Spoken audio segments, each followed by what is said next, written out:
Chester Arthur was never supposed to be president. Before entering the White House, he was seen as a corrupt political insider, a loyal servant of the Republican Party machine. But when fate thrust him into the presidency, Arthur shocked the nation. He defied expectations, fought against corruption, and reformed the very system that had made him. Born in 1829 in Vermont, Arthur was a lawyer who built his career in New York's political machine, led by the powerful Roscoe Conkling.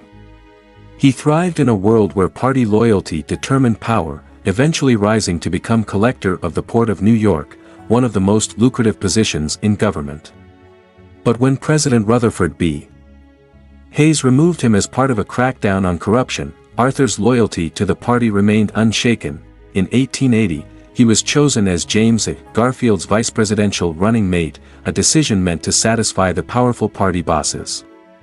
No one expected Arthur to ever lead the nation. But just 6 months into Garfield's presidency, tragedy struck. Garfield was assassinated, and Arthur was suddenly thrust into power. At first, many doubted him. Could a man so deeply tied to the political machine lead with integrity? But Arthur proved them all wrong. He distanced himself from the party bosses who once controlled him and instead focused on civil service reform. In 1883, he signed the Pendleton Civil Service Act, which ended the corrupt spoils system by requiring government jobs to be awarded on merit rather than political connections.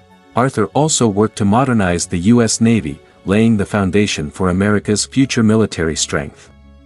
Despite suffering from a debilitating kidney disease, he continued to lead with dignity. However, by the time he left office in 1885, he had lost political support from his own party, a price he paid for putting principle over politics. Though often overlooked, Chester Arthur's presidency transformed American government.